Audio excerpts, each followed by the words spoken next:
It's really interesting to hear from the folks who came very early on and have this really interesting early experience that I think is is informing the patterns that are going to unfold for that much larger number of universities that Ed pointed out.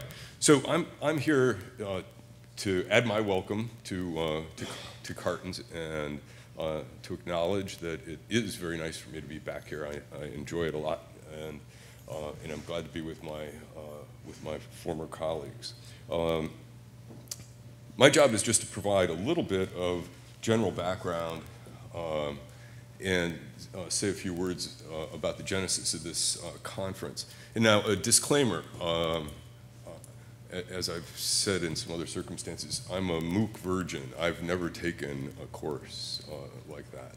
So everything that I say is really just as a general observer from my interactions with folks in the higher ed community, and from, as you can imagine, what we hear from the extraordinary kind of media frenzy.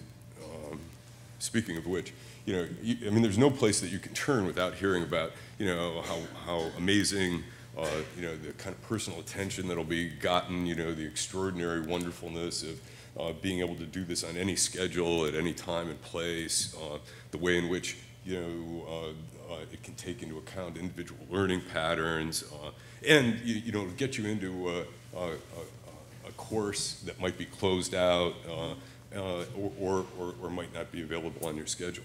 So it's been impossible to avoid that talk. Let's see. But in fact, that's what they said about the University of Chicago's home study department when they were flogging correspondence courses back in the 1920s. And I actually picked that up from what I think is probably one of the more insightful general articles about MOOCs and their relationship to the future of higher education. This Nick Carr article in the MIT Technology Review from maybe 6 months ago. And he ends it in a way that I think is useful by pointing out that this isn't about the technology. It's really about, it's really about the forms and nature of teaching and learning. And I think very usefully points out, and doesn't call these things MOOCs. He points out that this is online instruction. And MOOCs may be a very particular form of online instruction. And I think as we talk about this together, that's useful to keep in mind, because online instruction actually has a very long history. Not just, I mean, you could take it all the way back to the correspondence courses if you were willing to think about that as kind of asynchronous interaction for teaching and learning. But we've got a lot of online instruction experience. We've created platforms to deliver those. We've seen them, we've seen online instruction evolve and progress within the for-profit world. We've seen individualized instruction emerge with places like the Khan Academy and the ways people are using the TED and TEDx lectures. And it's not a US phenomenon. We're seeing it emerge in European context as well. The Open University in the UK has a long history of online instruction. So I think it's useful to think about MOOCs as part of this much longer stream. MOOCs, just by the way, the common wisdom is that the term got coined about 4 years ago, and it was actually coined by as a consequence of this course that was given via the University of Manitoba, and MOOC was a fabulously ugly acronym. I think it's really a shame we're stuck with it now, but we owe it to Dave Cormier and I think Brian Alexander from Knightley. And we'll remember the intervening years when there was a huge attempt within the higher ed community to move towards online instruction that began to look a lot more like what's now emerged under the rubric of MOOCs with Fathom. Now, Fathom was a failure for a variety of reasons, not the least of which it was part of that internet bubble when Euphoria was a business plan. But now we have, as part of this progression, we've arrived at the massive open online course. And it's useful to think about why that terminology has stuck. It really is massive, i.e. it is scalable to very large, astonishingly large numbers. It's open, meaning not just that it's free, but that it's accessible and it's free in the sense of collaborative as well. Online's not just an empty word. I think, as Ed was pointing out, people have had to reimagine the teaching for the network environment. It's not just the talking head, film it and put it up online. And it's a course. It's not just the materials. It's not just what we had been providing in the context of a learning management system. It's also pretty astonishing, given the range of what we've heard, how recent this is. I mean, April 2012 was when at least the big three that have been getting the attention arrived. So it's just barely a year ago that edX, Coursera, and Udacity burst on the scene. I'm sure we all have a view of this, but I thought it might be useful just to put this up. Just to suggest the range of investment, the forms of investment that are occurring, and the rapidity with which both the number of courses and the number of university partners is growing. Like Ed said, Coursera is up to 62 university partners, and I thought one of the interesting things about that leap was now about a quarter of them are from outside the United States.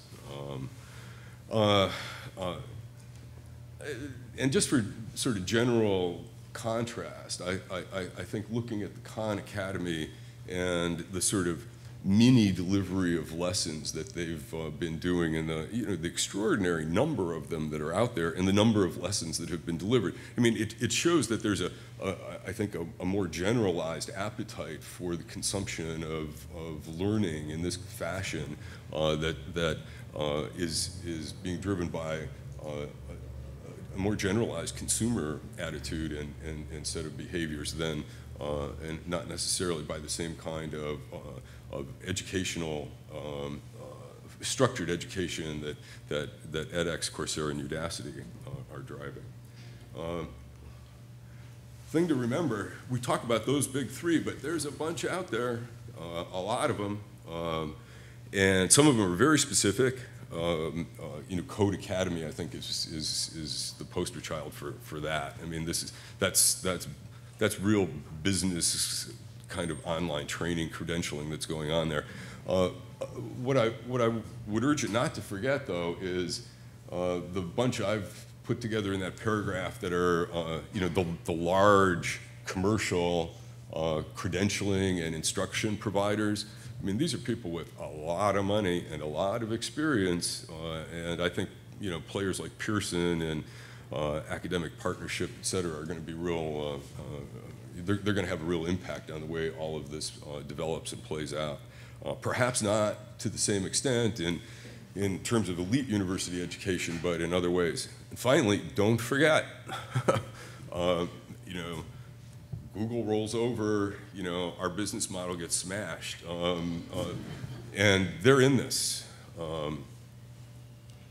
So why now? I'd suggest that all this attention over the last year and why these have bubbled up in the way that they have and why the universities have invested is because they really have become a flashpoint for a variety of concerns and discussions about the future of education. And why is that happening now? I think, MOOCs very nicely bring together all the strands that are in the public discourse about the broken university business model. I mean, we hear this all the time. It's uncontrolled cost increases. It's critical skills are not being learned. The university is resistant to innovation. You know, we produce irrelevant scholarship that nobody reads. Tenure is just a way to avoid accountability. You know, tuition keeps going up because it's subsidizing research.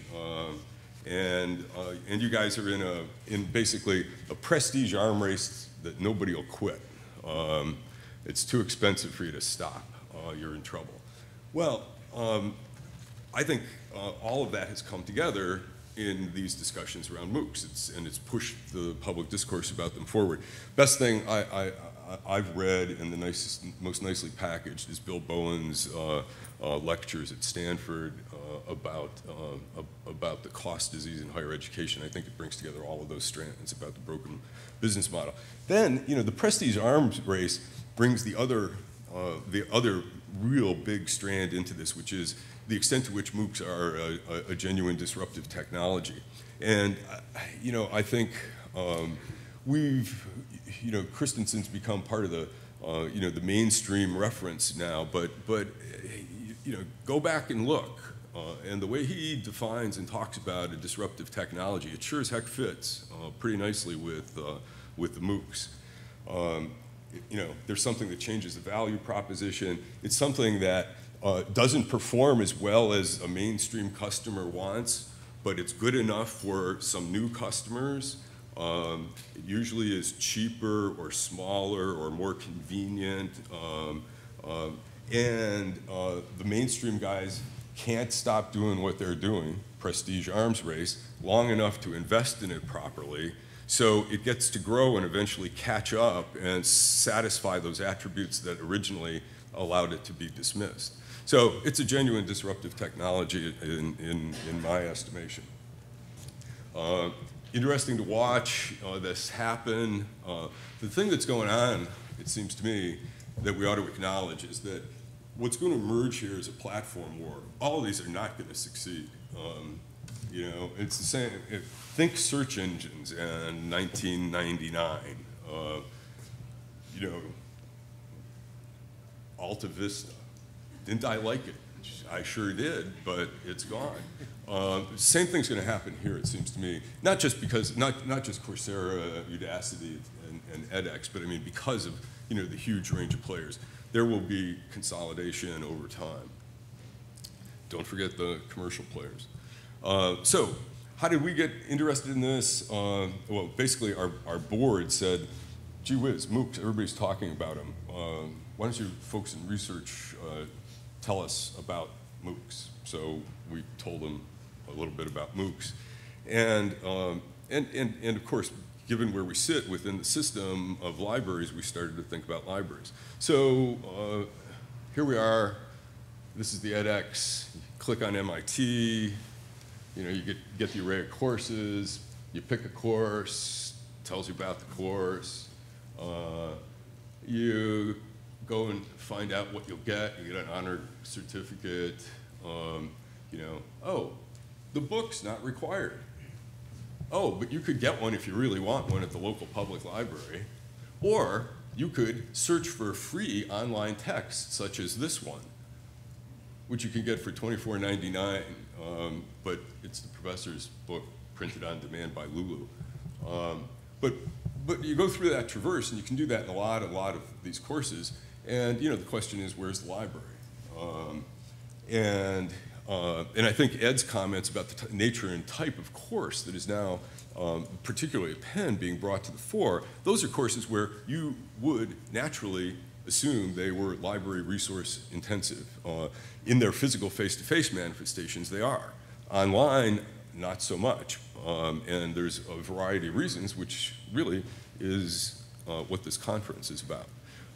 Now, when we said, where's the library, my colleague, Marilee Prophet, started to try and answer that question. And she's going to tell you a little bit about what she found out, and that'll set us up for the remainder of the panel discussions over today and tomorrow morning. Marilee.